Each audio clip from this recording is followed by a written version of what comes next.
Salve, mulheres do planeta! Hoje nós vamos começar o nosso planeta, falar sobre respiração, sobre bem-estar e quem melhor do que uma professora de yoga para falar sobre o autoconhecimento infantil. É isso mesmo, eu tenho comigo aqui a professora Rita Cintrão, que é professora de yoga, e eu estou muito feliz em receber aqui.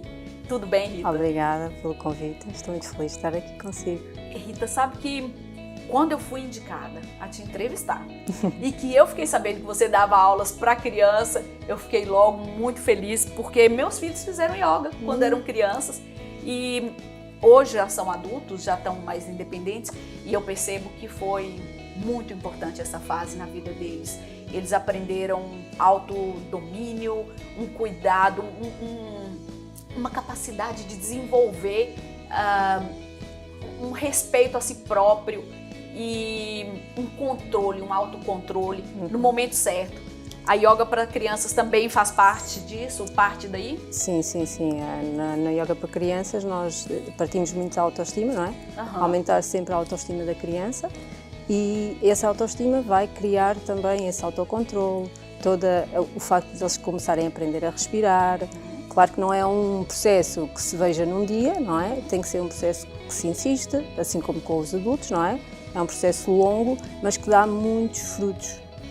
Aliás, acho que se calhar parte daí mesmo, a capacidade de orientar a criança a ter perseverança, porque o yoga precisa disso, né? Nós precisamos aprender e ficar, e estar, e permanecer. Isso também é algo muito importante para a gente ensinar nossas crianças, porque hoje tudo é muito passageiro, tudo é muito efêmero. E também a empatia, porque as crianças ficam muito mais empáticas, começam mais a perceber o outro e a perceber as suas próprias emoções através do yoga. Como isso acontece na prática, numa aula? Porque nós fazemos jogos, não é? É uma aula muito dinâmica, em que nós fazemos jogos, além da respiração, e esses jogos têm muito de empatia, muito de conhecimento do outro, muito de criarem laços uns com os outros, não é? E depois, além disso, depois temos a parte mais das asanas, que é aquilo que as pessoas conhecem mais, que são as posturas, que no yoga para crianças tem muita ligação com os animais, não é? Nas minhas aulas eu uso muito os livros infantis e fazemos, conto a história infantil, a literatura infantil, que eu acho que também é uma coisa super importante na infância, ler, e cria uma imaginação incrível, que as crianças ficam muito mais imaginativas. Dentro de uma aula de yoga, juntar duas coisas importantíssimas. A literatura, que também nem toda gente dá valor, e o yoga. Penso que deve ser uma aula deliciosa e engraçada. E eu sou um bocado fanática por literatura infantil, eu tenho uma biblioteca gigante em casa e então, pronto, eu conheço muitos livros infantis e consigo adaptar às diferentes circunstâncias e diferentes aulas que vou dar. E além disso, depois temos também sempre a parte meditativa. Na parte meditativa eu escrevo meditações para criança, que são todas também com caráter pedagógico, porque as minhas aulas geralmente têm todas um tema. E a partir desse tema é que se faz a aula. E então a meditação terá a ver com esse tema. E eu vou procurar sempre coisas interessantes para que eles aprendam mais qualquer coisa com a meditação, que não seja só uma historinha. Tem que ter sempre algum caráter pedagógico, eles têm que aprender qualquer coisa com aquilo, além da imaginação, de saberem, conseguirem imaginar de olhos fechados, sem uma ilustração. Porque o livro infantil tem ilustração, não é? Mas a meditação não, é uma meditação guiada e são eles que vão imaginar aquilo que estão a visualizar, sem qualquer ilustração.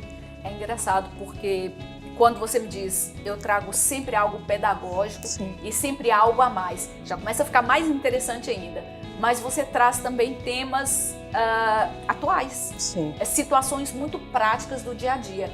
E nós sabemos que cada vez mais, e ainda há pouco, nós tivemos aqui uma médica que falou pra gente aqui no Planeta Mulher que nunca se teve tantos jovens e pré-adolescentes nos hospitais com ansiedade, não é? O yoga é também uma prática que ajuda o autoconhecimento e depois também esse autocontrole. Sim, sem dúvida.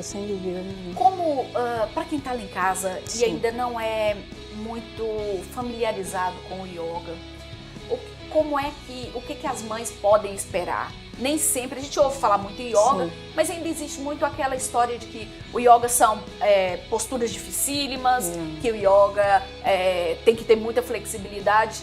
E na verdade não é bem isso, certo? Vamos desconstruir isso um pouco. É um pouco, porque eu, por exemplo, eu cheguei ao yoga não pela meditação, porque eu comecei a fazer meditação. Também eu, na gravidez. Meditação e Reiki, não é? Comecei pelo Reiki, a fazer meditação e depois comecei a achar, isto é super interessante, faz-me muito bem, eu vou começar a investir nesta área para também trazer algo de novo e que eu acho que faz bem aos meus alunos. Já agora, com quantos anos? Mais ou menos, que você começou? Eu comecei em 2013. Já era adulta? Já era adulta, quer dizer que não tem essa história de que eu preciso começar muito cedo. Não. Para todos. É para todos. Não é? Adapta-se essa aula para as pessoas. Sim. E assim, esta aula não é uma aula de adultos adaptada à criança. É uma aula especificamente para crianças. Até eu costumo dizer que é com crianças, porque eu tento sempre envolver a criança na aula. Ou seja, eu faço uma aula, eu penso na aula como se eu fosse uma criança, ou então falo com eles e pergunto-lhes mesmo, aos meus alunos da escola, eu pergunto que tema é que vocês querem que a professora traga para vocês fazerem uma aula. Eles dão-me temas e eu faço os temas as aulas a partir desses temas. Que tipos de temas que aparecem? Eles adoram animais, não é?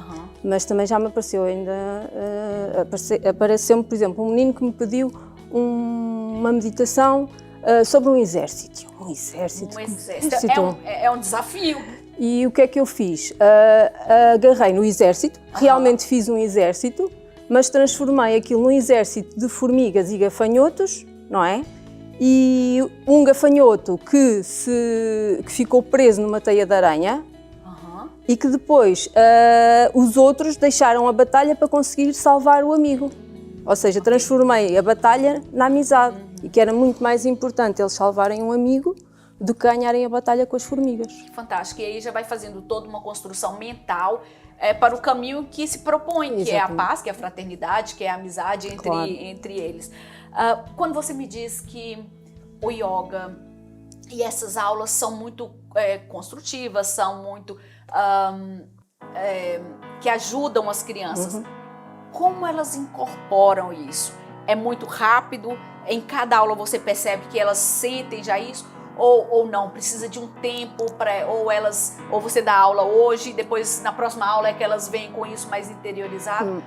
Depende, assim, eu muitas vezes, depois no final fazemos as despedidas e eles fazem alguns comentários, aí logo se percebe-se, não é? Mas muitas vezes nas atitudes, às vezes eles depois vão a saltitar e todos eufóricos a sair da aula e as pessoas dizem, mas ele saiu numa aula de yoga, saiu numa aula de meditação, como é que é possível? São crianças, não é? Sim. Mas depois nas atitudes que eles têm uns com os outros e para com o outro e para consigo, que nós vimos, tudo parte de nós vimos que há ali, que as coisas estão a ficar incorporadas neles, que as sementes estão a ficar lá dentro. A partir de que idade a criança pode fazer yoga? É assim, a criança pode fazer yoga desde bebê. Bebê com as mães, não é? As minhas aulas são direcionadas para meninos do primeiro ciclo. Eu faço mais para o primeiro ciclo. Ou seja, a partir de 3? 5 anos até aos 10.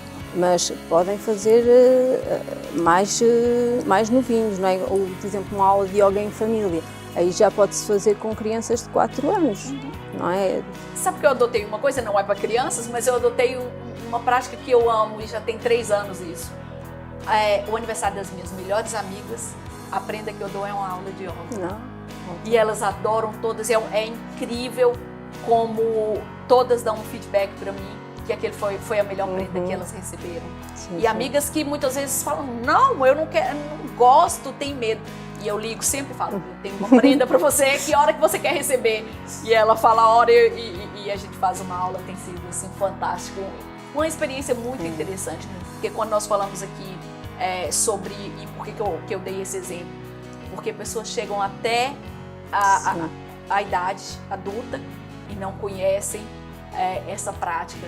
E gosto também da Rita quando ela fala, eu comecei com reiki, depois eu comecei a fazer meditação. o caminho que você trilhou, já não há mais volta. Nada. E você percebe que toda gente que começa com isso depois não consegue viver de outra forma, não é? Por que será? E é assim, muitas vezes, por exemplo, há muitas pessoas que desistem até por causa da parte meditativa, não é? Porque as pessoas acham que para fazer yoga temos que depois eu não consigo fazer a meditação final porque eu não consigo ficar com a mente em branco. Nós não temos que ficar com a mente em branco, isso aí é um erro e é isso que faz muitas vezes as pessoas desistirem. Nós temos uma mente pensante, tem sempre pensamentos. O que nós temos que começar a perceber é como é que nós vamos lidar com esses pensamentos.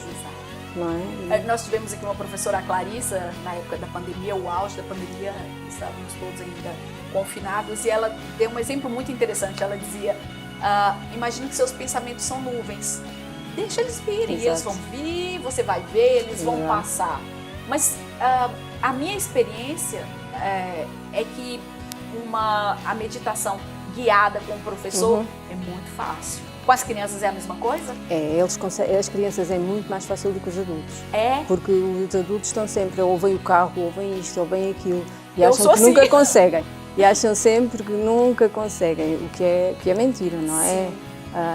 Mas as crianças não, as crianças, muitas, eu sinto que elas conseguem, que elas veem, mas têm aquela vergonha depois no final dizerem que viram ou o que é que viram. Mas há aquelas que não, que aquilo é uma imaginação tremenda. A formiguinha já tem um laçarote cor-de-rosa, umas botinhas vermelhas e é assim delicioso ouvir aquilo que eles dizem no final, é delicioso. Eu acho que é delicioso e também muito importante nessa época, que estamos um pouco mais limitados. Então, o único lugar que não existe limite para a nossa vida é a nossa mente. Sem dúvida. No momento em que você tem capacidade de colocar para dentro da sua mente imaginação, quando ela fala, uma formiga tem um laçarote cor-de-rosa, isso me faz ficar muito feliz. Por quê? Porque nós estamos dando para o nosso filho o melhor que nós podemos dar, não é? Sem dúvida, sem dúvida. O que você... Tem uma página que as pessoas podem encontrar? Tenho. Tenho no Facebook e tenho no Instagram. É em Balo, bairro Rita Cintrão. Tem a blusa aí. Tem a blusa. Sim, muito bem. Que eu criei em 2018. Sim. Porque comecei a achar que se calhar aquilo que eu fazia também tinha que sair para o exterior da escola. Sem dúvida nenhuma. E então criei a página onde eu mostro os meus trabalhos não só de yoga, mas de meditação, e também tenho uma parte mais criativa em que crio fadas em lã feltrada. Amo fadas!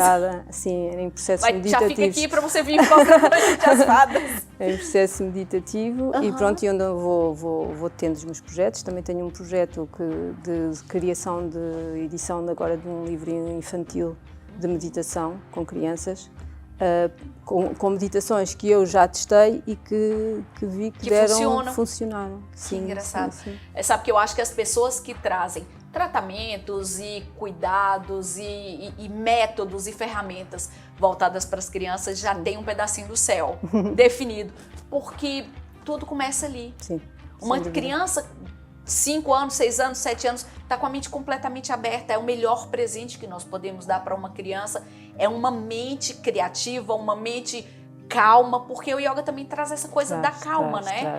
Não só na hora que está fazendo as posturas, sim, como depois ter que se controlar naquele momento. E não é um peso. Eu queria que você falasse um pouco sobre isso, para aquelas pessoas que acreditam que o estar parado fazendo meditação é um peso. Não é um peso. É assim, no início é difícil, claro que é. Eu também, quando comecei, também não era fácil. Eu ouvia os barulhinhos todos, até que eu comecei a falar com os meus pensamentos. Eu começava a falar, eu assim, pronto, estou a ouvir, estou-te a ver. Agora obrigada por apareceres, agora vai-te embora. Ele ia, passado 5 minutos, lá vinha outra vez, e eu continuava a falar com ele. Assim, tem que ser um processo de aceitação, que as coisas vêm. Porque apesar de eu já fazer meditação há estes anos todos, não é? Há dias em que eu não consigo, há dias em que tudo vem à cabeça, menos o silêncio, como não é? Tudo na nossa vida. Exatamente. Tem dia que a gente consegue arrumar e se sentir linda, mas tem dia que a gente não consegue. Sim. Tem dia que a gente arruma a casa maravilhosamente bem, tem dia que não é? A nossa mente também é a mesma coisa. E o que eu acho mais importante ainda da meditação não é aquela parte... Claro que é importante nós treinarmos e estarmos naquele espaço de meditação, mas eu acho que é muito importante nós conseguirmos depois treinar a nossa mente e levar isso para o nosso dia-a-dia. Ou seja, num sítio onde está completamente caótico e em que nós precisamos de um bocadinho de silêncio para nós conseguirmos desligar o botão, nem que seja 1 minuto, e voltar a ligá-lo. Porque isso traz-nos uma imensa paz. Exato. E com o tempo isso fica quase que automático. Já nem se apercebe que está a fazer isso. É tipo, estou a precisar de desligar, está tudo a falar contigo. Eu estou a ouvir mesmo o que as pessoas estão-me a dizer, a informação está toda a entrar, só que a mente está a descansar. É o estar ausente do momento caótico, estando presente com o corpo, não é? Sim. Nesse processo todo de yoga para crianças, o que a Rita acha que é mais importante? Se você pudesse hoje, nesse momento, explicar para as nossas mães que estão lá em casa, qual a importância? Por que você colocaria seu filho no yoga hoje? Sobretudo, Rita, nesse momento de pandemia, que escutamos tantas informações. Eu, por acaso, agora já não ando assistindo televisão, mas nós sabemos que é o meio que mais entra na nossa casa, são as informações de tudo, sobretudo da Covid. O que você diria para essas mães? Eu acho que é o medo, não é? O medo está a entrar pela nossa casa. E nós temos também de desconstruir o medo.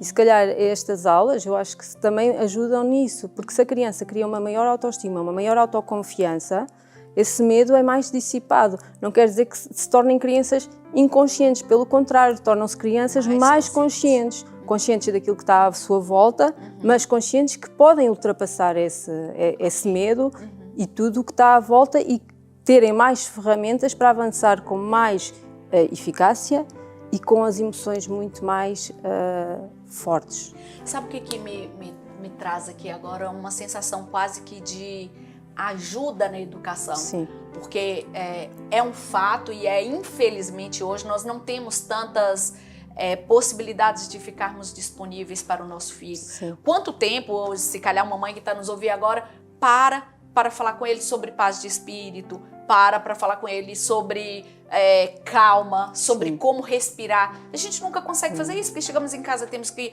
arrumar a casa, e de repente o yoga traz isso também de uma forma quase que pedagógica. Sim. Não é? É verdade. E nós que preocupamos tanto, eu canso de falar aqui, nós que preocupamos tanto com ensinar matemática, ensinar inglês, ensinar francês, e a nossa mente? E o nosso corpo. E o nosso corpo? Que é o mais importante. E o equilíbrio entre os dois, que na verdade é isso que é yoga. Porque se não houver equilíbrio, eles não vão aprender nem o português nem a matemática. E foi por esse motivo que eu entrei neste caminho pelos miúdos. Com as crianças, porque eu comecei a perceber isso, não é mais matemática, não é mais português que os faz felizes e o faz aprender. Temos que ir por outro caminho, e então comecei com a meditação, depois com o yoga com crianças e depois misturei tudo. Você vive era do continente? Eu sou do continente. Era, não é do continente? E está aqui nos Açores. Sim. Você vê alguma diferença? Porque eu já trouxe imensas pessoas aqui e nós vivemos num paraíso, essa é uma verdade. Existe uma calma maior de nós que vivemos no meio desse paraíso, e quem vive no continente, que vive mais em apartamento, você sente alguma diferença ou não? Não sinto. Não? Não sinto. Isso prova que o estresse é inerente a todo ser humano. É igual, eu acho que sim, é igual. E acho que às vezes nós temos aqui tanta beleza natural, tantos sítios para caminhar, tantos sítios para brincar, não é? Sítios maravilhosos. E não acho que não se aproveita o quanto se deveria aproveitar. É verdade, isso eu concordo. Eu acho que as pessoas acabam por desvalorizar aquilo que têm, porque isto é a mesma coisa no continente. Às vezes nós temos um sítio lindo ao lado de casa e desvalorizamos completamente e vamos para a terra de outra pessoa fazer o mesmo que poderíamos fazer ao lado de casa, não é? Eu acho que isso é transversal. Sim, e é engraçado porque nós temos isso aqui tudo disponível. Então, se eu fizer hoje, amanhã ou depois, tá tudo bem. E a gente vai sempre procrastinando tudo que é maravilhoso e que não deveríamos. Sim. Assim como a yoga também para as crianças. Claro, como é óbvio. Nosso tempo acabou, Rita. Ok. Infelizmente, confirmando que eu tenho uma teoria que quando a companhia é boa, o tempo passa muito rápido. Verdade, Já viu como isso passou rápido? Foi mesmo. Rápido. Eu queria só que você fizesse as suas considerações finais, para que as pessoas percebam que yoga não é só mais uma atividade, não é só um desporto a mais, e não aqui desvalorizando nenhum outro tipo de atividade, mas o quanto o yoga passa a ser cada vez mais importante na nossa vida, nesse contexto pós-moderno em que vivemos. Sim, o yoga no fundo é um modo de estar, é um modo de viver, não, é uma forma de se estar na vida e para a vida. O yoga e a meditação, a partir do momento que entra, é difícil sair. É verdade.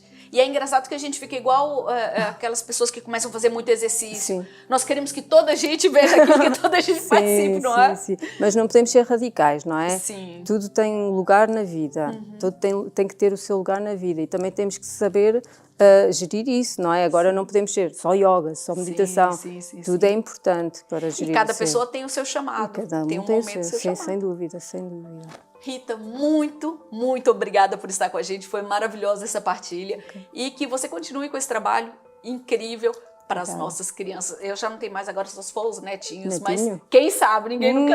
Ninguém nunca sabe disso.